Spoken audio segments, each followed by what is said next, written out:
عليكم الرسول محمد ونهاكم عن اتقوا الله إن الله شديد العقاب. وقال النبي صلى الله عليه وسلم من أكل طيبا وعمل بسنته وعمل الناس بوائقا دخل الجنة أو كما قال عليه الصلاة والسلام.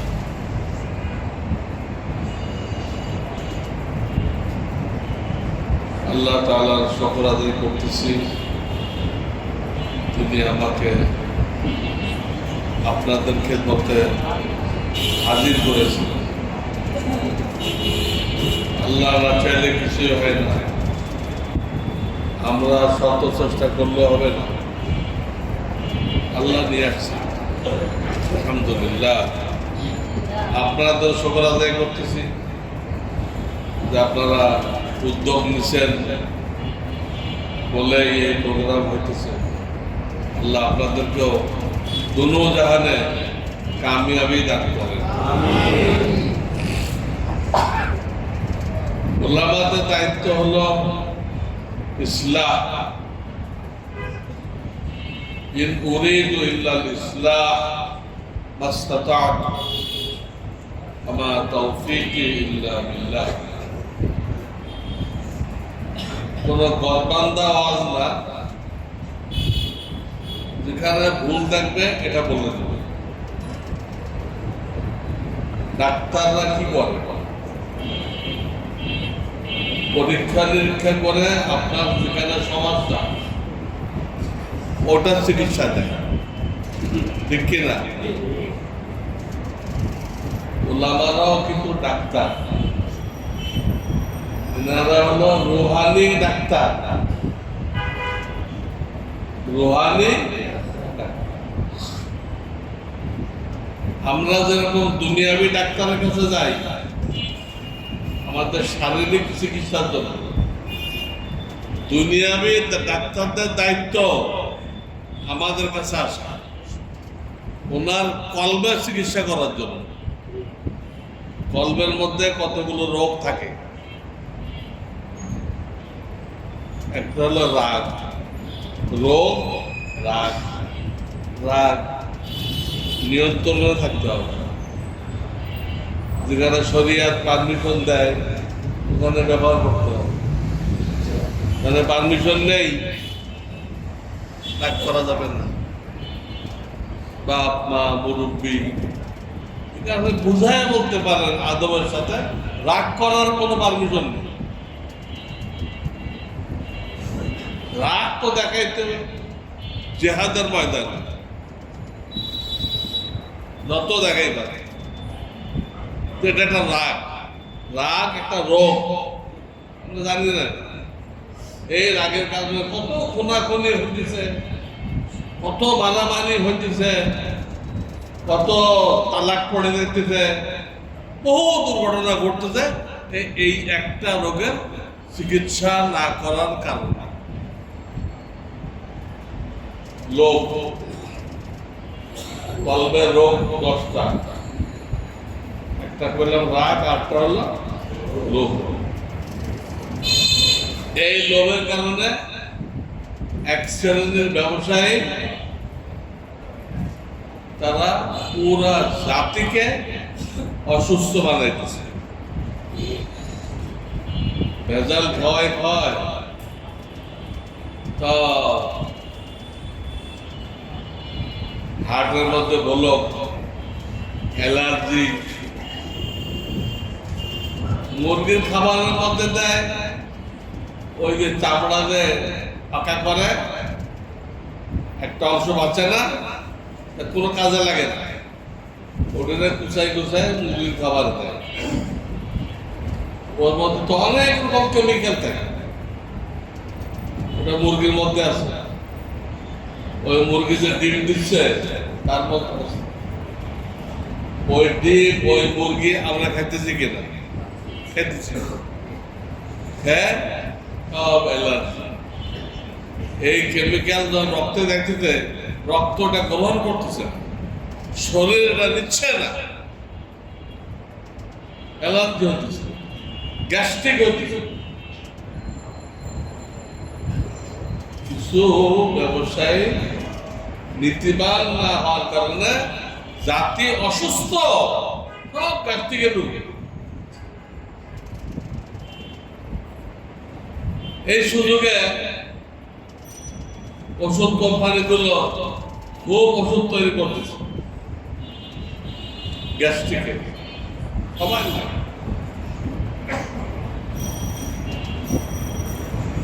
এক গ্রুপ রুগী বানিয়ে দিচ্ছে, আর এক গ্রুপ ওষুধ বিক্রি করে পয়সা কামাই দিচ্ছে। সবাই পয়সা কামাই দিচ্ছে, কিন্তু পলিসি ভিন্ন। রুগী বানাও, টাকা কামাও, ওষুধ বানাও। এর গোড়া কোথায়? লোভ। লোভ না থাকতো কোন খাদ্যদ্রব্য উৎপাদনকারী কোন ভেজাল করত, জাতি সুস্থ থাকত। আগের যুগের লোকেরা 80 বছরও টনটনা, আর এখন 40 বছরে কাটে পড়ে। ভেজাল খায় জন্মের তিনি।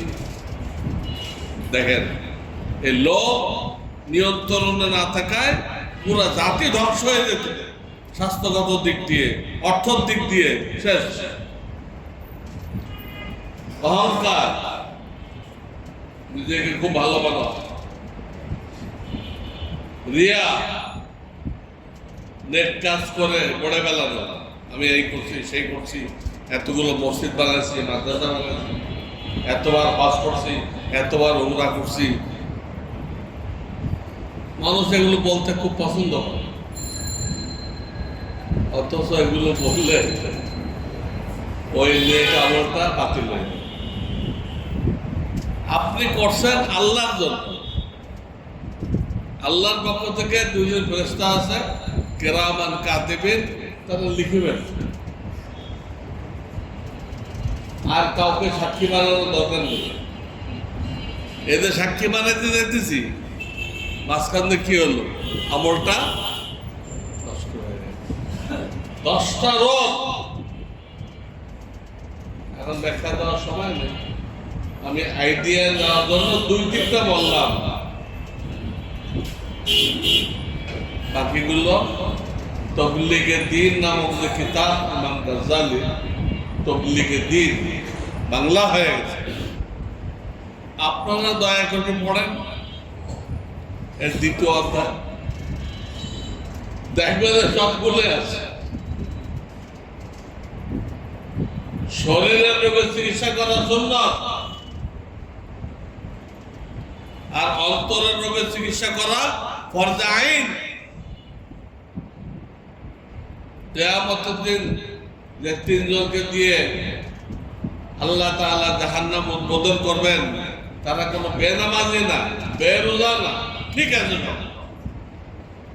অন্তরের একটা রোগের কারণে, সেটা হলো এই রিয়া।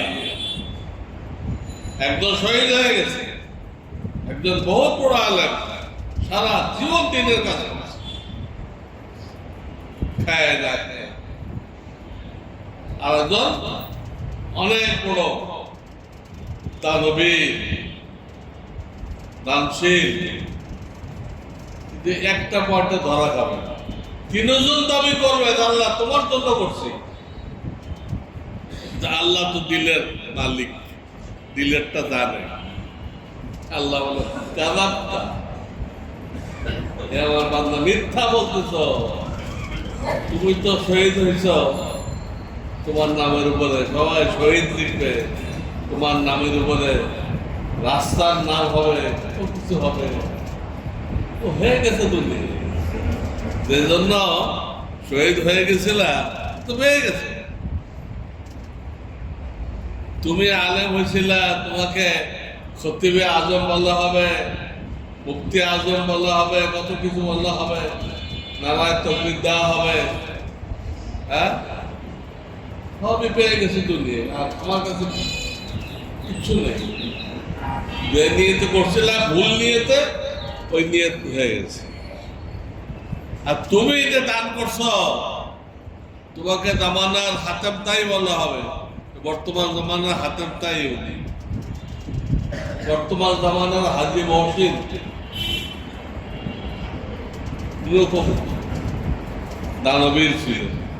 তো তোমাকে বলছে, প্রত্যেক স্টেজে বলছে, প্রত্যেক মাহফিলে বলছে, পেয়ে গেছে। তুমি যে নিয়েতে করছিলে ওটা দুনিয়াতে পেয়ে গেছে। যাও, তো 10টা রোগ থাকে কলবে, তার একটা পাওয়া গেছে, তাই এই লোকগুলো প্রথম জাহান্নামে গেল। আমাদের কি হবে চিন্তা করি। দয়া করে এই কিতাবটা পড়ি, তালিম করি। তাবলীগে দ্বীন ইমাম গাজালি 2য় অধ্যায় লেখা আছে, আত্মার প্রথম পয়লা, আত্মার 2য় পয়লা। তাহলে বুঝি যাবে। যাই হোক, বলে আমাদের দায়িত্ব ইসলাম। আমি সামনে কোনো ঘড়ি তালাশ করতেছিলাম, একটা রাখা হয়েছে অনেক পাওয়ারফুল, চোখ লাগবে না হয় চশমা লাগবে, জায়গাটাও ছোট।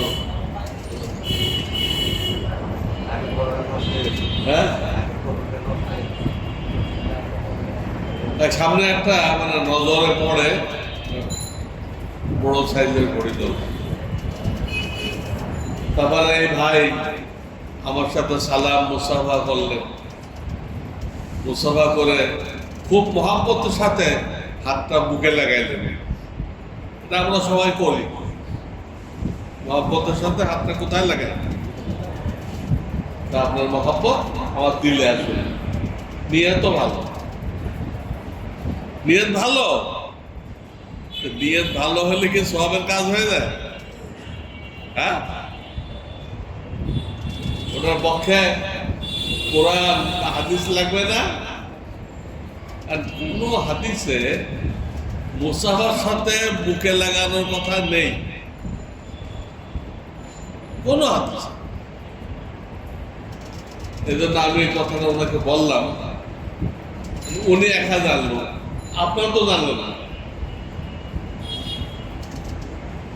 এই জন্য সবাইকে বলে দিলাম, মুসাফা করে বুকে লাগানোর প্রমাণ নেই। 2 হাত দিয়ে করেন, ধরার দরকার নেই, খালি একজনের হাত আর একজনের 2 হাতের মাঝখানে থাকবে, একজনের হাত আর একজনের 2 হাতের মাঝখানে থাকবে। ইয়াগফিরুল্লাহু লানা ওয়া লাকুম, ইনশাআল্লাহ সমস্ত গুনাহগুলো ধরে গেল।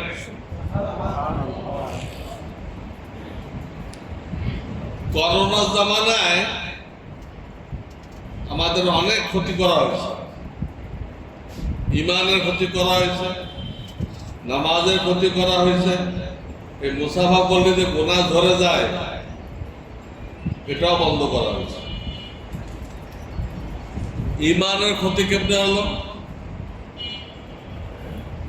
আমরা যা কিছু বিশ্বাস করি কোরআন হাদিস অনুযায়ী, তার মধ্যে একটা কথা হলো যে কোন রোগ সংক্রামক না।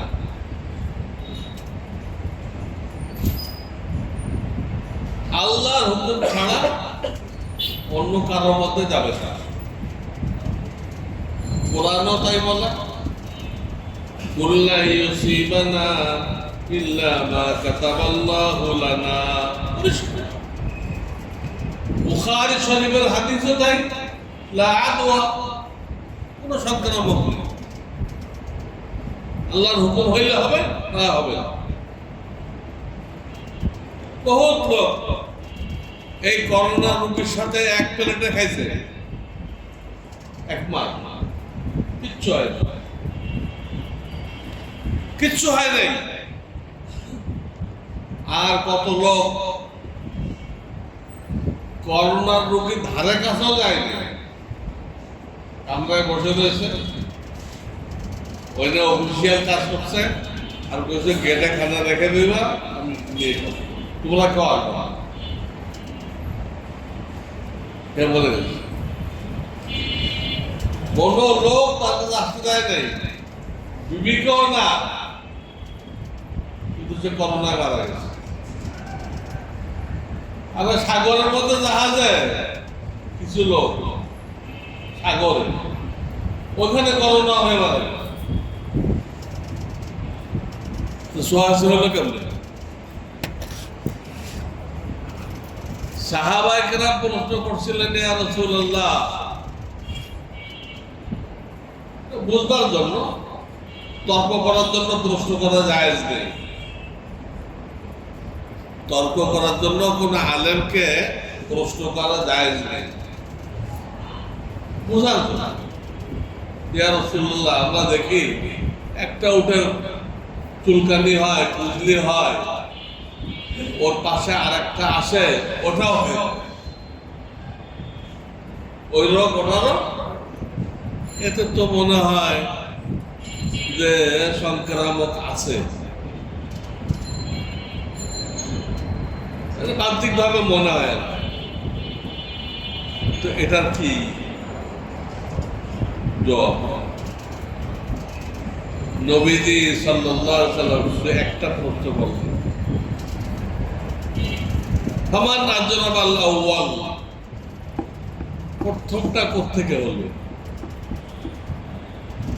দ্বিতীয়টা তোমার কথা বুঝলাম, পয়লাটার কাছে, পয়লাটা তো কোথাও যায় নাই, আর এক চুলকানিওয়ালা উটের কাছে যায় নাই, ওর কোত্থেকে হলো? আল্লাহর হুকুমে। এটাই পয়লাটা তো আল্লাহর হুকুম হয়েছে, দ্বিতীয়টাও কি আল্লাহর হুকুম থাকলে হবে।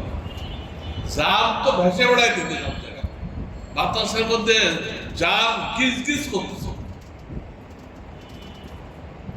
কিন্তু এটা ওকে আক্রমণ করবে যার ব্যাপারে আল্লাহর হুকুম। সংক্রামক নেই, ওর কাছে গেলেই হবে, ওর কাছে গেলেই আল্লাহর হুকুম নেই, হবে না। আর আল্লাহর হুকুম থাকলে কাছে না গেলেও হবে। গ্রাম্য লোকেরা কোনো পাত্তাই দেয় না, এর কিসের কর,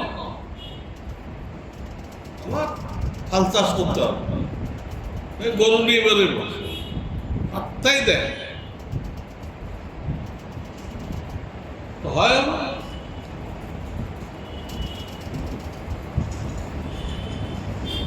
যারা সংক্রামক বিশ্বাস করছে তাদের ইমান ক্ষতিগ্রস্ত হয়ে গেছে, বিশেষ করে ডাক্তারদের ইমান বেশি ক্ষতিগ্রস্ত হয়েছে। তাদের বইতে লেখা, তারা ইহুদি খ্রিস্টানদের বই পড়ে আসছে, ওই বইতে লেখা যে রোগ সংক্রামক, এটা পড়েই তো ডাক্তার হয়েছে, তো বিশ্বাস করে। সে তো কোরআন হাদিস পড়ে নাই, কোরআন হাদিসে কি বলা হয়েছে আমরা পড়ি। দেখেন, এই বিশ্ব স্বাস্থ্য সংস্থা সংক্রামক হয়ে আমাদের ইমান ক্ষতিগ্রস্ত করছে, ইমান নষ্ট করছে। আসেন, নামাজ 3 ফুট দূরে দাঁড়াইতে হবে, এক মুসাল্লি থেকে আর এক মুসাল্লি 3 ফুট দূরে। অথচ আল্লাহ রাসূল বলেছে মিলে মিলে দাঁড়াও, খালি রাখবা তো ওখানে শয়তান দাঁড়াবে, দাঁড়ায় পাশের দুজনকে ধোঁকা দেবে, অন্য মনস্ক করে দিবে। ইহুদি নাসারা আমাদের নামাজ শেখাইতেছে, ইহুদি খ্রিস্টানরা 3 ফুট দূরে দাঁড়াবে।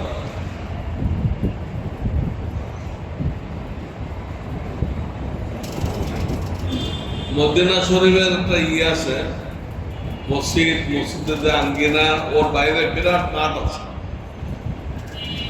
পশ্চিম পাশে, জুমার দিন পরে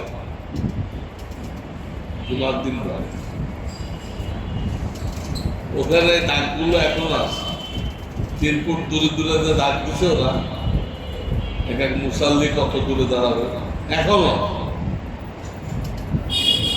আমরা কি পরিমাণ তাদের গোলামি করতেছি, এভাবে কি নামাজ হয়? ওরা মুসাফা করলে গুনাহ মাফ হয়ে যায়, সমস্ত গুনাহ সগীরা ধরে পড়ে যায় হাত আলাদা করার আগেই। বিশ্ব স্বাস্থ্য সংস্থা বলে দিচ্ছে নো মুসাফা নিষিদ্ধ, আমরাও মেনে নিচ্ছি।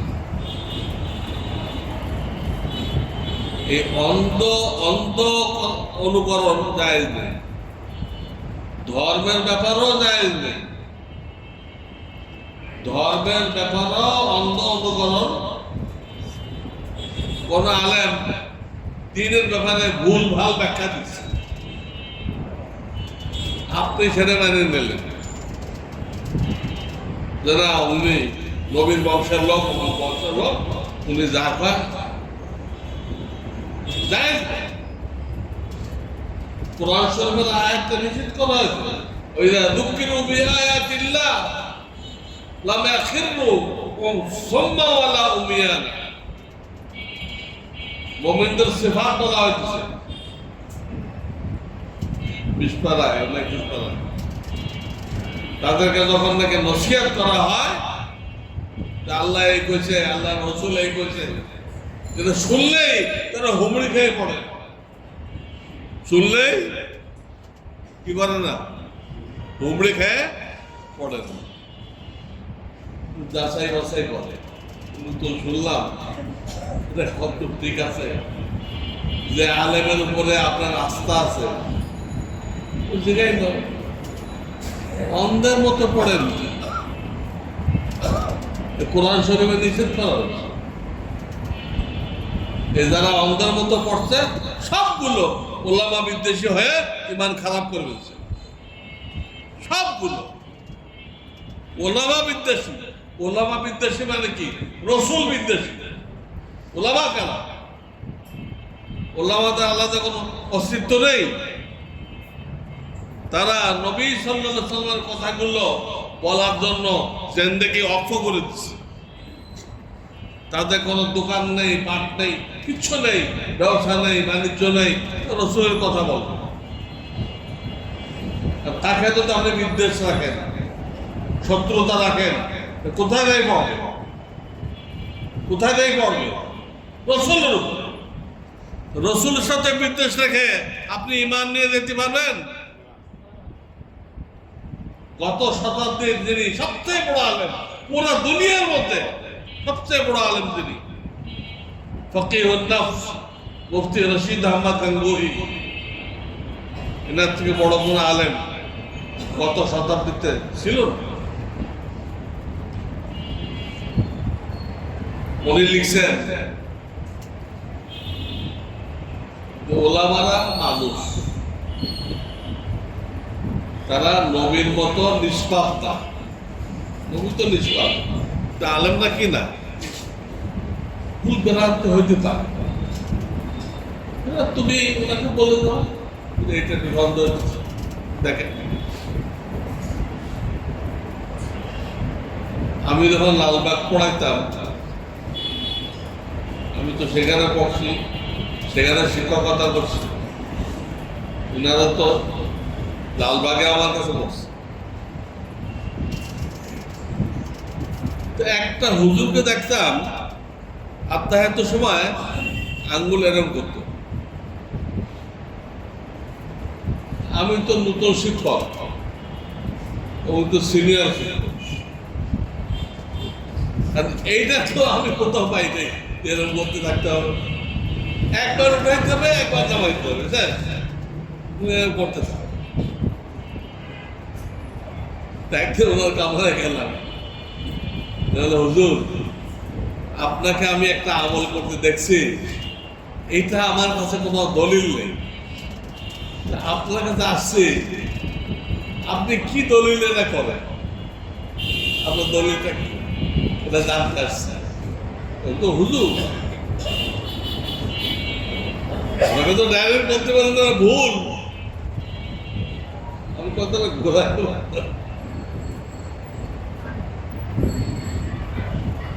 তো উনি আমার কাছে ক্ষমা চাইলেন, আমি ছোট, বলে বলো না কোনো দলিল নেই, এটা আমার পদ অভ্যাস। দেখি পদ অভ্যাস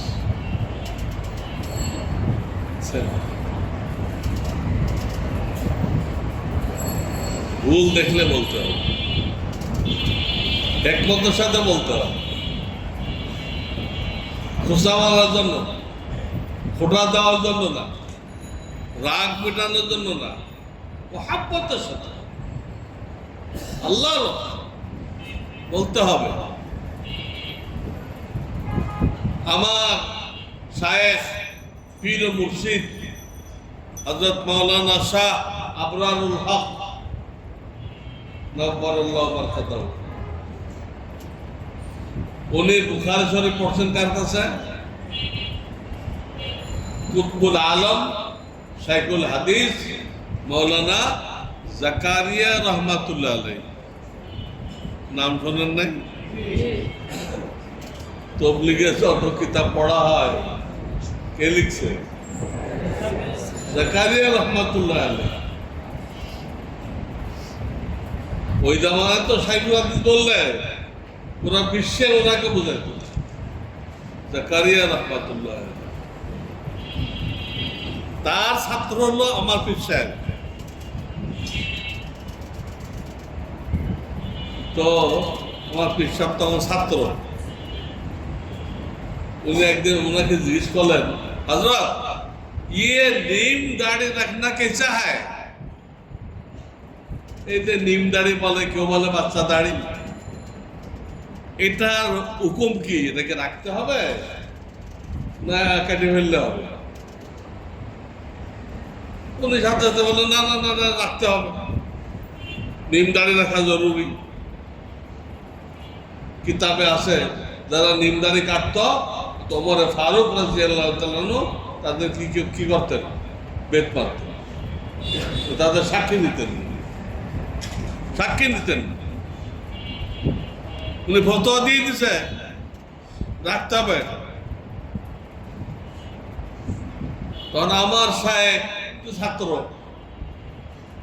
उन्हें प्रश्न करें, हजरत तो फिर आप क्यों नहीं रखते? अपनी मसला तो कोई तो रखते হবে, আপনি রাখেন না কেন? দেখেন নিজের উস্তাদ, উস্তাদকেও আদমের সাথে বলতে হবে। উস্তাদের টুপি উল্টা হয়ে গেছে, আপনি সেটা করতে পারেন না? উস্তাদের চায়ের কাপের মধ্যে মাছি পড়ছে, বের করবেন না? না উস্তাদ বেয়াদবি হয়ে যাবে, এত বেয়াদবি হলে যাবে না, বলতে হবে। এই প্রশ্ন যখন করলেন আপ কেউ নেই রাখতে, তখন জাকারিয়া রহমাতুল্লাহ বললেন, বাবা আমার এটা হয় না,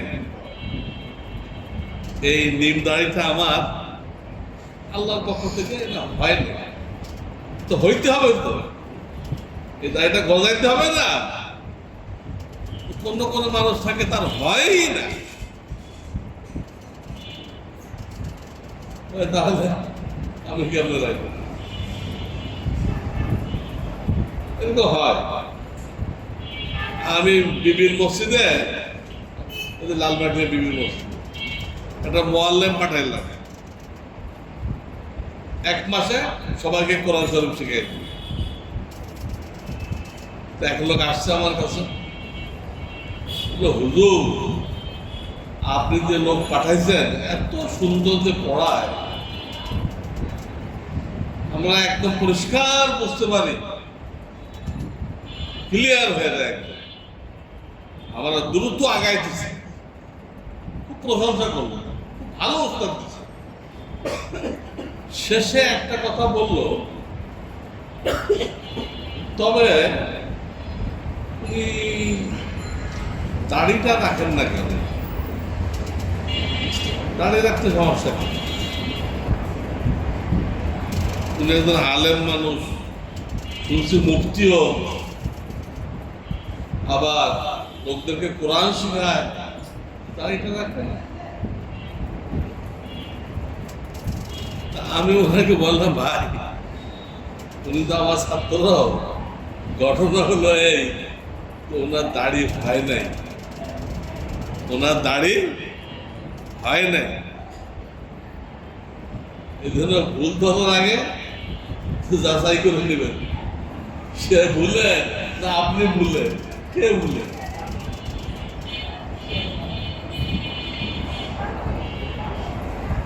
তো করোনা জামানার কথা বলতেছিলাম, আমাদের ইমান নষ্ট করছে, নামাজ নষ্ট করছে, গুনাহ মাফ হওয়া নষ্ট করছে।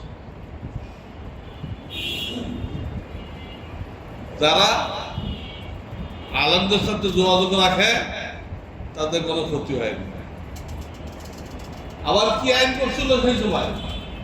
জুমার নামাজে 10 জন আসতে পারবে।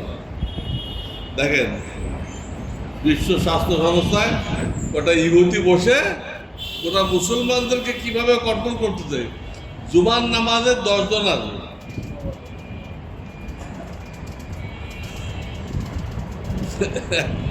মসজিদ আছে, কুবা মসজিদ, মোহাম্মদ উনি বললেন যে মসজিদ গেছে, একসাথে তো অনেক লোক আসে জুমার দিন, আমি কোন 10 জনকে বাছনি করবো আর কারে ফেরত দিব? আর তারা আমার সাথে গোলমাল করবে, আমি এটা পারবো না। আপনি আইন করছেন, আপনি পুলিশ পাঠাবেন, পাঠায় কোন 10 জনের ঢুকাইবে, ঢুকা, বাকিগুলো ফেরত দিই।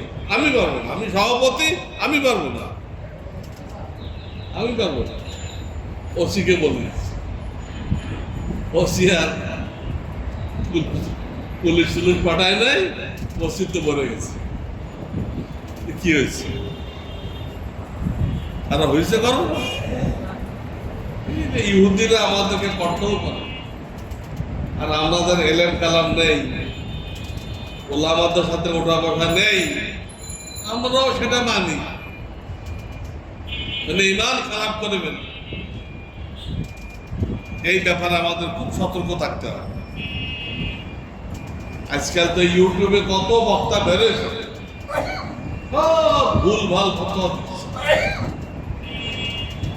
আর লোকেরা ও এটা ইংরেজি করতে পারে, খুব লাফাইতেছে, খুব লাফাইতেছে। এত লক্ষ লোক হয়েছে, এত লক্ষ লোক হয়েছে, সব ভোট। এগুলো তো কোনো একটা পার্টি, তাদের একজন নাম করা আলেম দরকার ওই পার্টির প্রচারের জন্য, আর এই হুজুরকে সেই নাম করা আলেম বানাইতে চাইছে। এই জন্য যেখানে জলসা হয় তারা কর্মীদেরকে অর্ডার করে, এই তোমরা এই 10 জেলা থেকে 20টা বাস আসবে, এইভাবে লোক ভরে যায়।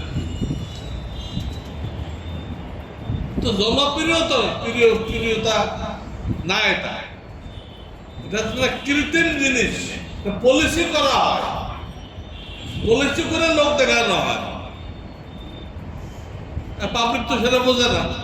আরে বাবা, এত লোক, এটা কেমনে হলো? এর পিছনে তো গভীর ষড়যন্ত্র আছে। পার্টির কাজ নেওয়ার জন্য লোক তৈরি করা হচ্ছে, নাউযুবিল্লাহ। উল্টা পাল্টা হতো দেয়, কোনো কাজা নামাজ নেই, জবে বরাত নেই, এই বহুত 3 তালাকে 1 তালাক।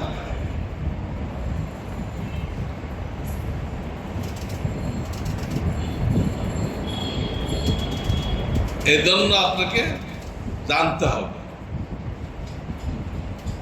মুসলিম শরীফের মুকদ্দমা একটা হাদিস আছে আশ্চর্য। কোথায়?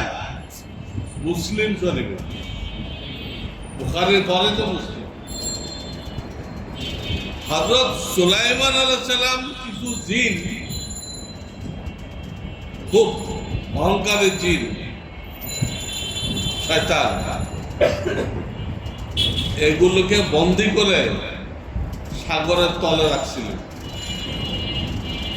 সাগরের তলে জিনরা অনেক লম্বা হায়াত পায়। তো ওখানে বলা হয়েছে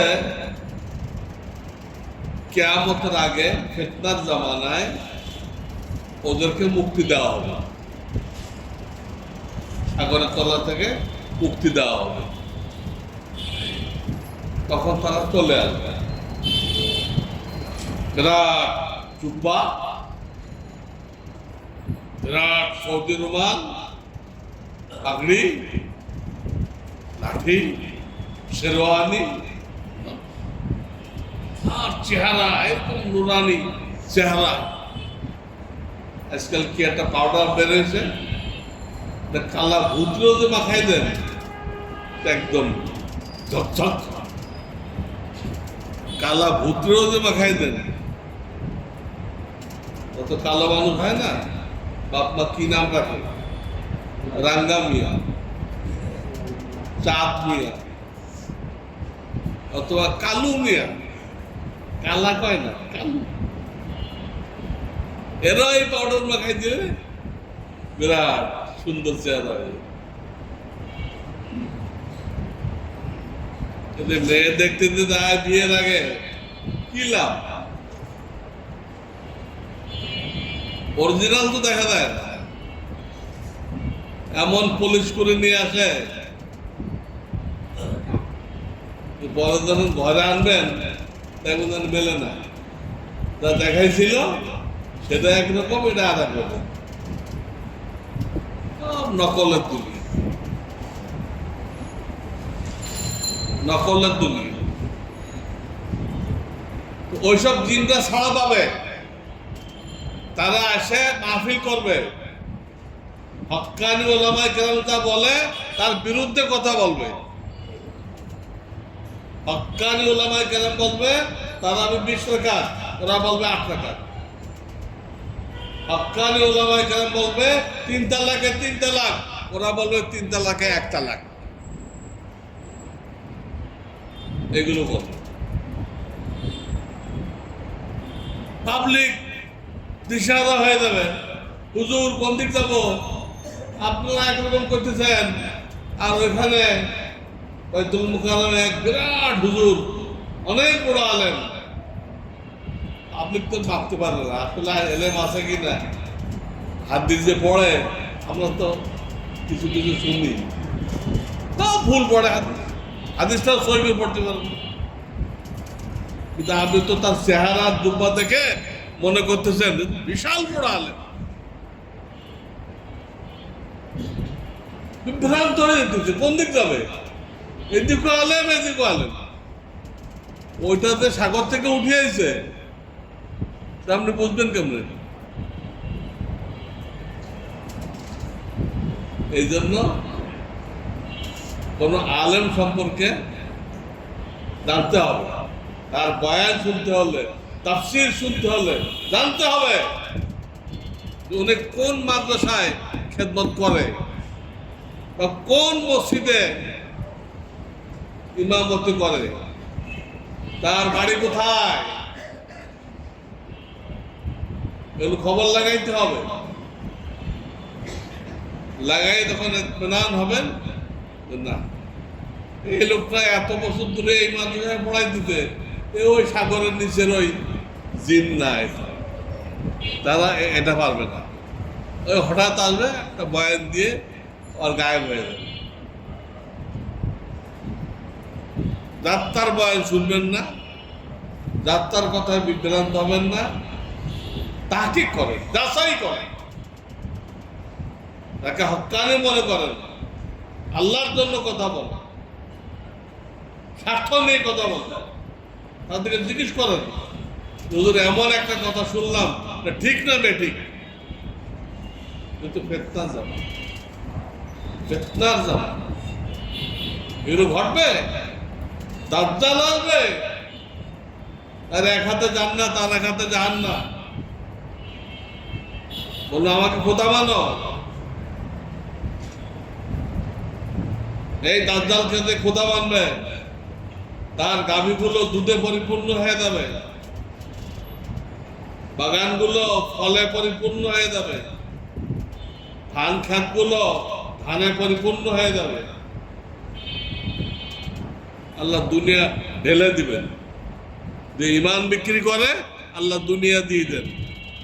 যে ইমান বিক্রি করে, যেহেতু তার আখেরাতে কিছুই নেই, আখেরাতে কিছুই নেই, কাজে দুনিয়া দিয়ে দেন, দুনিয়া দিয়ে দেন। কোন হিন্দু যদি ভালো কাজ করে অমুসলিম, দুনিয়া তার নাম কাম হবে, স্বাস্থ্য ভালো থাকবে, অনেক কিছু হবে। কারণ আখেরাতে নেই কিছু, আখেরাতে কিছুই নেই।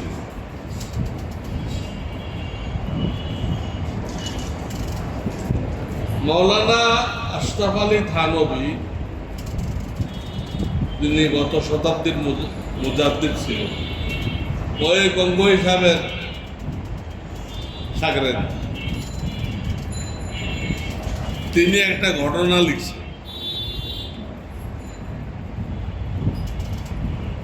একটা ইহুদি মারা যাচ্ছে, ইহুদি,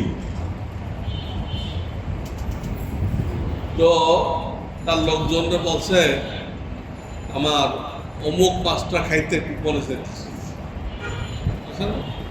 কেউ পাঙ্গাস খাইতে চায়, কেউ 10 কেজি বল খাইতে চায়, তো মাছের নাম বলছে।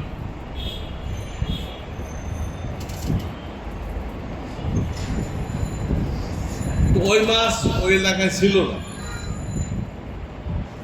আল্লাহ তাআলা ফেরেশতা দিয়ে আরেকখান থেকে ধরে ওর পাশের কোনো পুকুরে বা ডোবায় ছেড়ে দিচ্ছে, মাছ পাওয়া গেছে, ধরে নিয়ে ওরে খাওয়ানো হচ্ছে, ইহুদিকে খাওয়ানো হচ্ছে।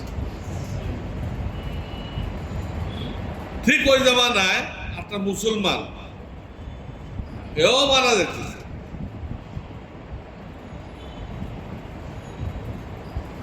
তো সবাই এই ধরনের লোকদের জিজ্ঞেস করে, আপনার কি কিছু খাইতে মনে চায়? আরে জেলখানায় তো জিজ্ঞেস করে ফাঁসি দেওয়ার আগে, এবং সেটা পূরণ করা হয়। এই মুসলমানটা কইছে আমার পিওর জয়তুন তেল, এটা একটু খাইতে মনে দিচ্ছে। খাওয়া খুব উপকারী, খাওয়া যায়, মাখা যায়, তরকারি পাকানো যায়। শ্রীলঙ্কা থেকে একটা নারিকেল তেল আসে, অন্তত অনেক কয়েক হাজার টাকা কেজি পাবে নারিকেলের তেল। ওটা বিশেষ রোগীদেরকে ডাক্তাররা বলে এই নারিকেলের তেলটা কিনবেন, এটা 1 চামচ খাইবেন, নারিকেলের তেল 1 চামচ খাইবেন। যাক, ওই মুসলমানটা কইছে আমার জয়তুন খাইতে মনে যাইতেছে। জয়তুন তার ঘরে ছিল, 1 লোক ওটা নিয়ে আসতেছে, হঠাৎ হাতের পড়ে গেছে। পড়ে গেছে না ফেরেশতারা ধাক্কা দিচ্ছে, আল্লাহ জানে। ফেরেশতা তো ঘটায়, লেখা আছে তা ঘটায় না, তকদিরে যা লেখা আছে ওটা তো ঘটাবে। অমুক জায়গায় আপনি পড়ে যাবেন লেখা আছে, পড়বেনি, না পড়লেও ফেরেশতারা আপনার পাওয়াটা নিয়ে ফেলবে। যা লেখা আছে না হইতে হবে। এখন ওই পাত্র পড়ে গেছে, ওটা সব তেল মাটিতে পড়ে গেছে, ওই লোকের খাওয়া হলো না।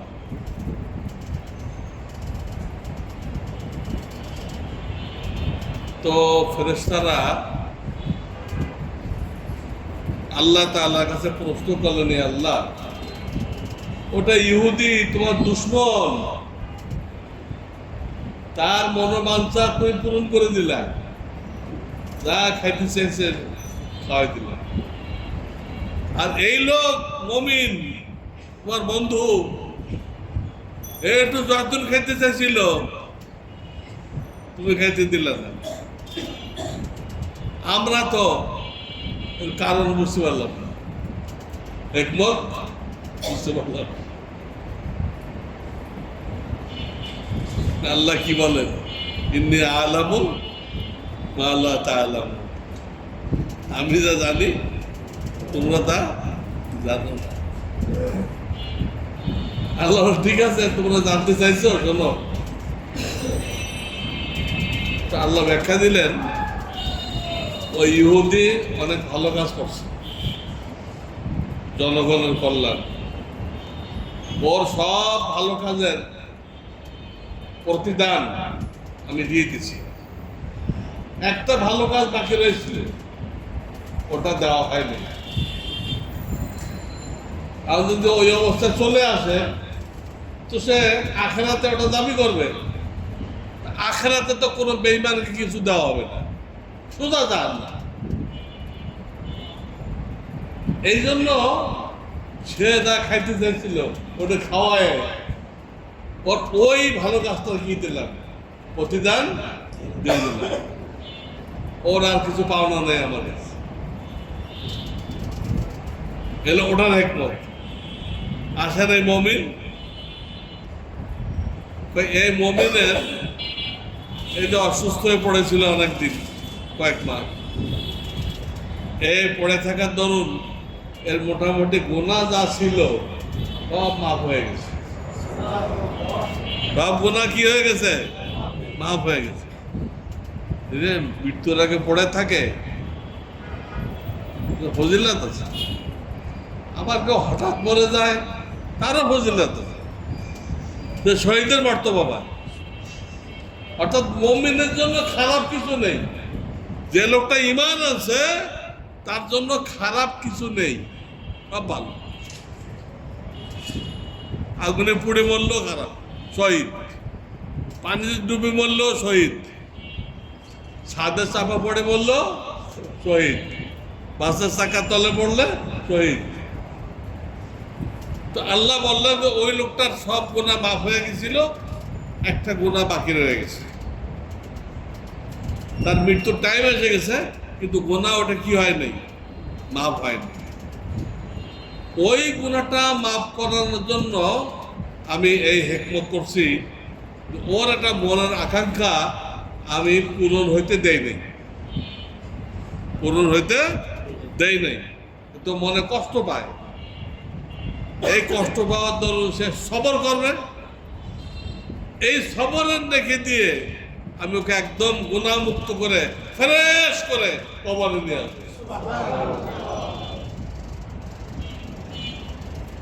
ওর মনোবাঞ্ছা পূরণ করলাম না, কিন্তু লাভটা কি হলো, যে ফ্রেশ কবরে গেল। তার আমলনামা কি নেই, কোনো গুনাহ। আল্লাহর হিকমত আমরা বুঝবো না। আমাদের শর্টকাট এটা বুঝতে হবে যে আল্লাহ আমার আসল বন্ধু। বাপ মা বিবি বাচ্চা তো কোরআন শরীফে আছে, সবাই ভাগবে। হাসরের ময়দানে কেউ ধরা দিবে না, সব ভাগবে। আরে কলা বাগানে ঘটনা ঘটছে, সারা জীবনের অর্জিত সম্পদ দিয়ে একটা বিল্ডিং বানাইছিল। কলিজার টুকরা নয়নমণি বিবি সাহেবের নামে লিখে দিচ্ছে। বিল্ডিংটা লিখে দিচ্ছে কার নামে? বিবি সাহেবের নামে লিখে দিচ্ছে। বিবি সাহেব কি করছেন? ওনাকে নামাই দিছে, আমার নামে লিখে দিছ, আমি মালিক, তুমি যাও। তার সাথে বের করে দিচ্ছে, দিয়ে তার কার সাথে পরিচয় ছিল তারা ডাকাই লয়ে এসেছে। এই বোকামি আপনারা কেউ করবেন না। হায়াতে সব সম্পত্তি দিয়ে দিলেন, ছেলেবেলা আমার খুব খেদমত করবে, কি গ্যারান্টি আছে? উনি মরে গেলে ভাগ করবেন, আপনি খালি হাত হবেন না। শরিয়াত হায়াতে সম্পদ বন্টন করতে উদ্বুদ্ধ করে নাই, কেন করবে? ওরা আপনি বিপদে পড়বেন, শরিয়ত চায় না।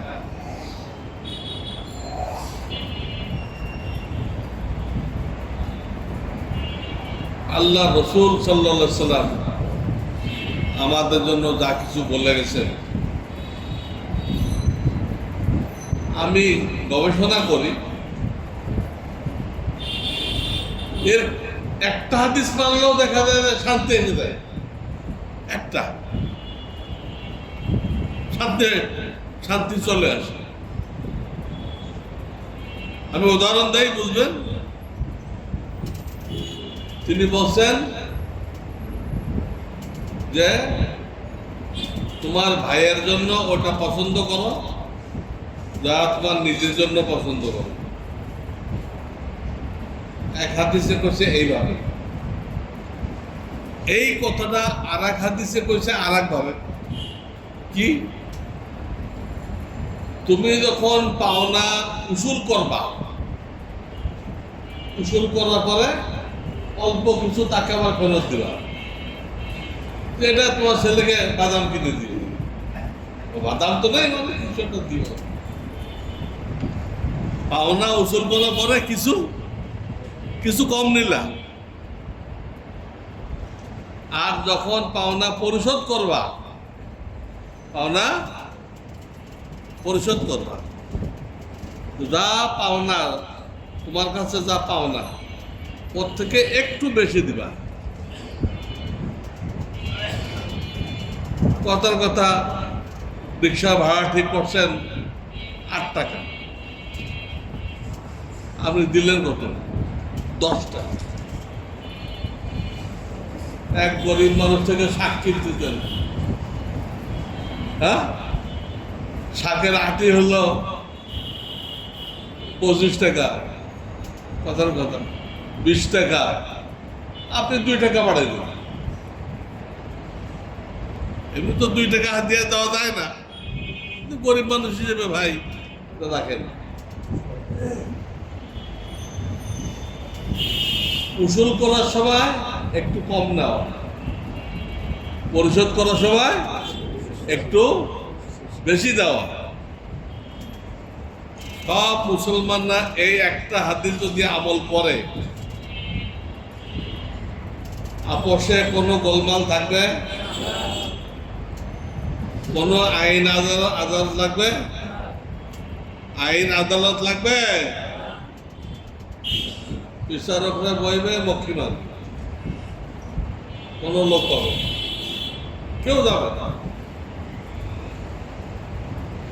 আপনি এই ফিকিরে আছেন আমার ভাইকে জিতাইতে হবে, আমি ঠকবো, এই হলো আপনার টেন্ডেন্সি, আপনার মনোভাব। আমি ঠকবো সামান্য, আমার ভাইকে জিতাইব। তো বলি দেখেন না গোষ্ঠের বড় টুকরাটা আর এক ভাইয়ের দিক ঠেললে যে আমার ভাই খাক, আমি না, ভাই এবার ঠেলতে যে আপনার দিক। বাস্তব কিনা? হ্যাঁ, এই মুসলমান ভাইয়ের প্রতি মহব্বত। রুহামাউ বাইনাহুম, কোরআন শরীফে মুমিনের সিফাত বলা হয়েছে, রুহামাউ বাইনাহুম, তারা আপোষে বড় মেহেরবান। ভালো জিনিসটা ভাইকে দিচ্ছে, যদি আপনি লোভী হন, আগেই ওইটা ঘপ করে খেয়ে ফেলবে। ভাই কি পাইলো না ফেলে আমি কি জানি, এই টুকরোটা আমার খাওয়ার দরকার। এই হাদিসে আমল করলে দুনিয়াতে কোনো গোলমাল বাকি থাকবে না, আদালত করে না।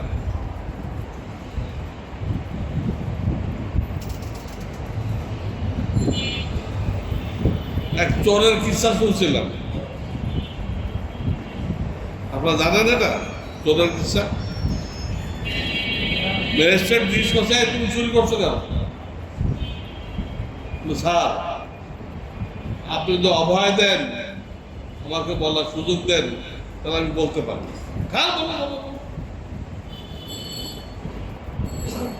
তখন সে বলল, আমরা যে চুরি করি, আমাদের মূল লক্ষ্য উদ্দেশ্য থাকে দেশের উন্নতি। দেশের উন্নতির জন্য আমরা চুরি করি।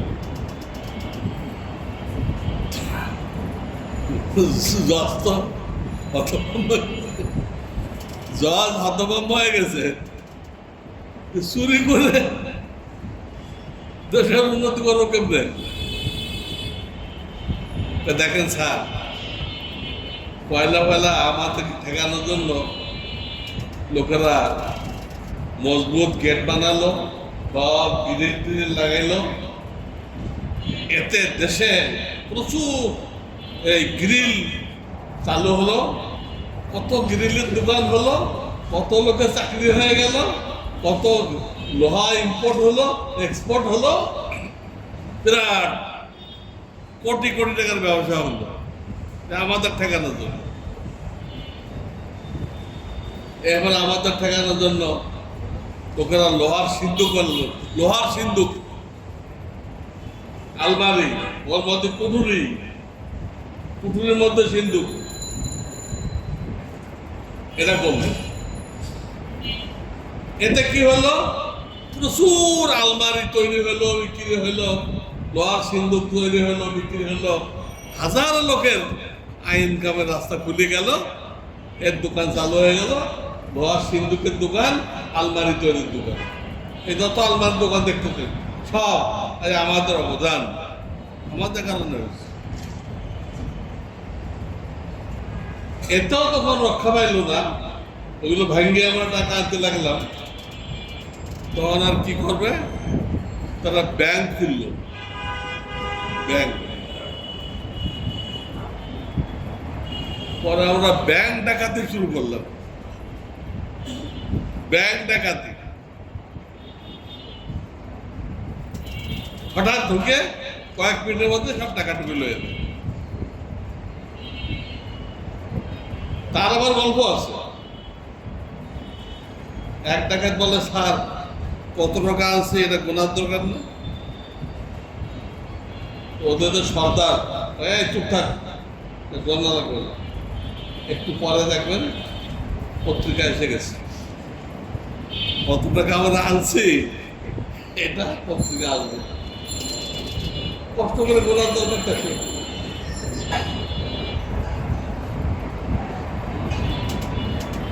আসছে, পত্রিকা আসছে, কিন্তু 10 লাখ বেশি আসছে। ওরা যা আনছে 10 লাখ বেশি। আসলে আগের থেকে ওই ব্যাংকে 10 লাখ শর্ট ছিল, ম্যানেজার কোনো উল্টাপাল্টা করছে, 10 লাখ শর্ট ছিল। এই সুযোগে সে ওই 10 লাখ এর মধ্যে ঢুকাই দিচ্ছে। দেখেন দেশের সব লোক চোর হলে কি হয়, সব লোক যদি চোর হয়, এর 10 লাখ এর মধ্যে ঢুকাইছে। তো বললো, দেখেন স্যার আমরা এই ব্যাংক ডাকাতি শুরু করলাম।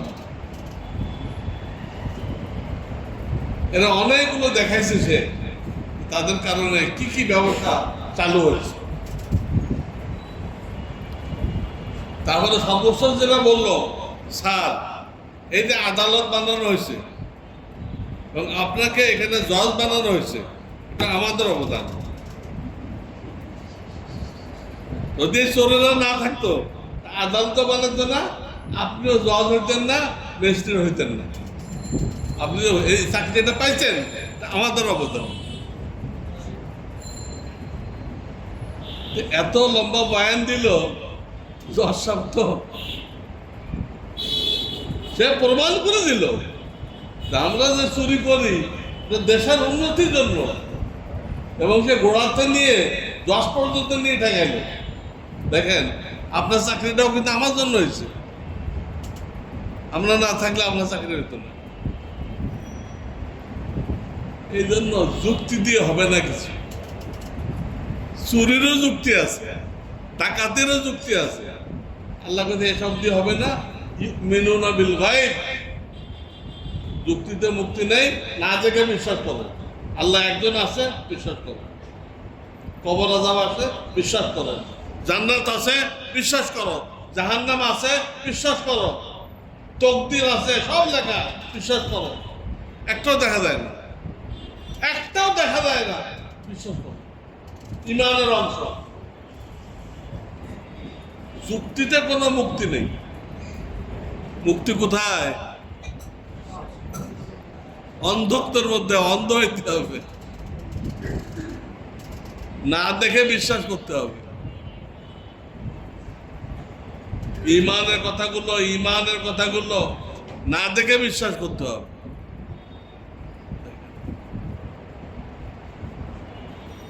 কোরআন হাদিসে আছে, এইটা যদি সঠিকভাবে প্রমাণ হয়ে যায় আর কোনো কথা নেই। তাহলে শুনলেই হুমড়ি খেয়ে পড়বেন না, আগে যাচাই করেন আছে কিনা কোরআন হাদিসে। যদি থাকে বাস, আর কোনো কথা নেই। কোরআন হাদিসে আছে, তা প্রমাণিত হয়ে গেছে। এখানে আমার আর কোনো যুক্তি নেই, কোনো তর্ক নেই। এই নাস্তিক যারা যুক্তি ছাড়া কোনো কিছু মানে না, এই নাস্তিকগুলোরা জিজ্ঞেস করেন, তোর মাথায় যে বিদ্যা আছে, ঘিলু আছে, বুদ্ধি আছে, এটা যুক্তি দিয়ে প্রমাণ কর।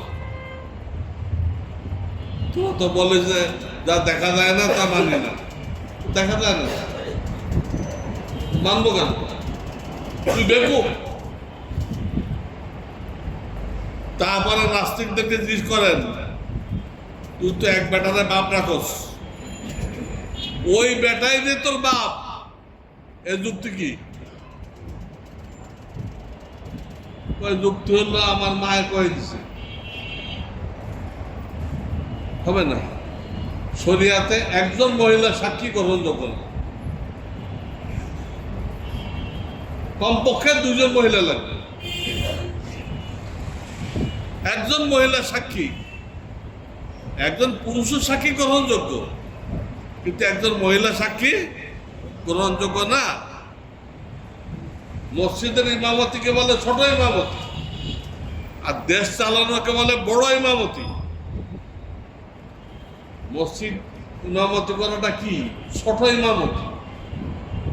আর কিতাবে তা লিখছে দেশ চালানো বড় ইমামতি। তো মহিলাদেরকে ছোট ইমামতি দেওয়া হয় নাই। তাহলে আপনি কি ধারণা করেন যে বড় ইমামতি দেওয়া হয়েছে? ছোট ইমামতি তাকে দেওয়া হয় নাই, তাকে বড় ইমামতি দেওয়া হবে? তাদের সাথে না যায়, খাটায়। আপনি দেশ চালাতে গেছেন, কত রকম কথা হবে, আপনার পক্ষে হবে, আপনার বিরুদ্ধে হবে, নানান রকম কথা হবে। ভালো এটা নেন, ঠিক না বললেন দেন, ভালোটাও নেন। তাই বললো তো ওই লোকেরা আপনি ফোন গুম এগুলো করতে পারবেন, এগুলো করতে পারবেন। এইটুক দিল আপনার থাকতে হবে। সেই দিল তো কোনো মহিলার নেই, সেই দিল কোনো মহিলার নেই। এজন্য মহিলাদের ইমামতি দেওয়া হয় নাই। পশুদের মধ্যে রাজা থাকে না, রানী থাকে। রাজা নেই, রানী। আর মানুষ যখন পশু হয়ে যায়, তখনও আল্লাহ তাদের উপরে মহিলা নেতৃত্ব চাপাই দেয়, তোরা তো পশু হয়ে গেছে, তোদের আর রাজার দরকার নেই, তোরা রানী শাসিত, রানী শাসিত।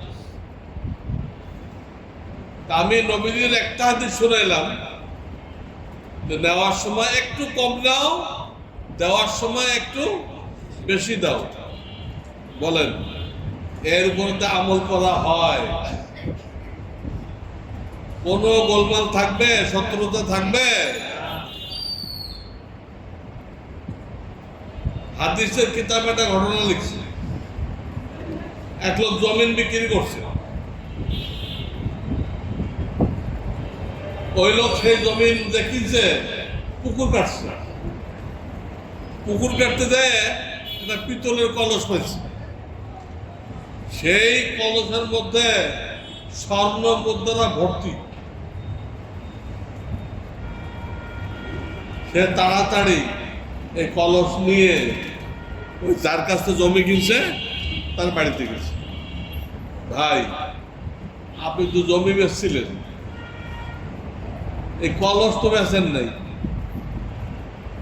ফেরত দেন, আপনারটা আপনি দেন, আমি কিনে নেই তো নেই। ও কইতেছে আরে মিয়া আমি তো জমিন বেচছি, মানে কি এই জমিনে যা কিছু আছে সবই তোমার, আমি নেব কেন? জমিন বেচছি, জমিনে তোমার, জমিনে যদি কলস পাওয়া যায়, স্বর্ণ মুদ্রা পাওয়া যায়, তাও তোমার, তোমার। এই নিয়ে দুইজন ধাক্কা ধাক্কা, কে নিবে? আর এখন হলে সাথে সাথে কোথায় গায়েব হয়ে যেত, এই কলসের আর কোনো হদিস পাওয়া যাইতো না। পরে কি করবো? এটা হাদিসের ঘটনা, তামাশা না। বিচারকের কাছে বিচারক, বিচারক দেয় কেউ নিতে রাজি না। আসল তো মশলা হিসেবে যে জমি কিনছে সেই পায়, কিন্তু সে নিতে রাজি না কোনো অবস্থা। এই অবস্থা দেখে বিচারক জিজ্ঞেস করছে তোমাদের ছেলে মেয়ে আছে? খোঁজ দিয়ে দেখে একজনের ছেলে আছে আর একজনের মেয়ে আছে। উনি বিচার করে দিলেন ওদেরকে বিয়ে দাও, বিয়ে দিয়ে যত খরচ লাগে সব এখান থেকে করো, তারপরে যা বাঁচে ওদেরকে দিয়ে দাও, ওরা এটা দিয়ে সংসার সাজাবে। এই বিচার করতে দেখেন, তারা লোভের থেকে নিজের দিলকে কি পরিমাণ পবিত্র করছিল। স্বর্ণের টাকা পাইল, এটা লয়ে গেছে। তো একটা হাদিস শোনাচ্ছে, টাইপ হয়ে গেছে। আচ্ছা আদান দিয়ে দাও, 8 হাদিস শোনাই দিব। আর একটা হাদিস শোনাই দিব, আদান হয়ে যাবে। আর কারো উজু লাগলে এই ফাঁকে উজু করে ফেলবে। 8টা হাদিস বললে আমার বয়স শেষ।